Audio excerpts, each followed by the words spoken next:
So what are some of the programs that you're participating here at SABCS and that you will continue on with throughout 2017?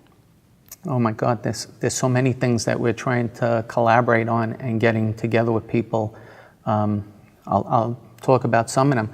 First of all, the networking here is fantastic. I was a Alamo Breast Cancer Foundation scholarship awardee last year, and I'm seeing a lot of those people again this year.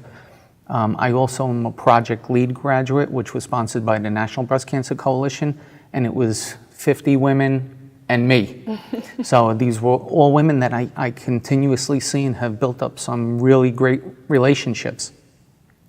We're also involved with the Metastatic Breast Cancer Alliance, and this is a lot of groups coming together to talk about metastatic breast cancer and how important it is to fund research for metastatic breast cancer.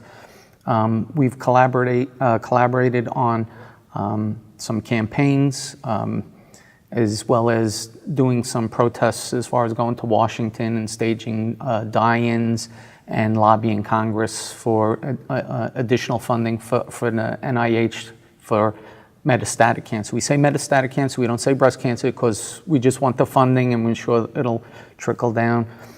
We collaborated on getting them to possibly waive the time frame for disability insurance because most people with metastatic cancer don't have the time to wait for disability insurance, which could be 5 or 6 months. In my sister's case, she got diagnosed metastatic. She couldn't work anymore. We filed for disability insurance, and unfortunately she never got to see her first check because she passed away.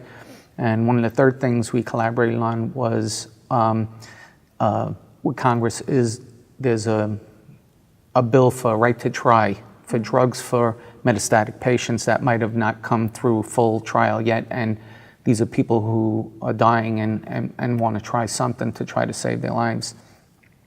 In addition to that, I got involved with the Department of Defense, and I do a peer review on grants for breast cancer, and I've met, again, many women. Again, it's 50 women and me.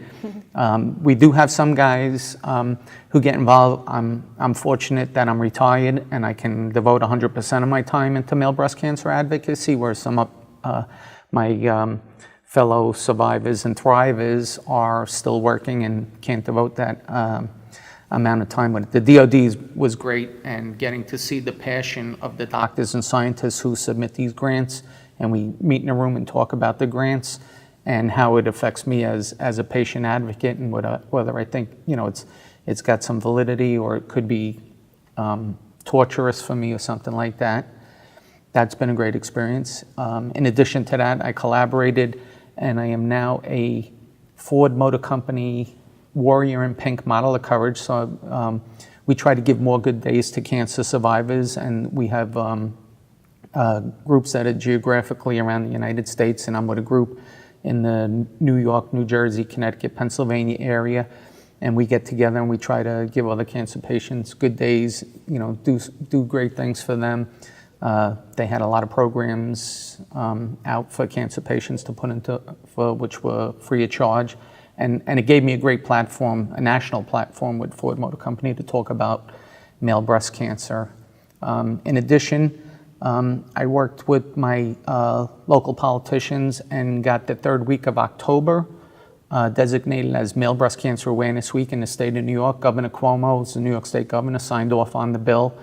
And we have the third week of October is Male Breast Cancer Awareness Week, and we get a lot of publicity. We get a lot of newspaper interest, TV interest, interviews, and this is all about raising awareness and advocating and getting people involved. And let me think of some of the other ones. There's so many, and I just, I don't want to bore you with all of the things I do, because there's a lot of stuff we do as advocates. It's great. It's needed, Yes.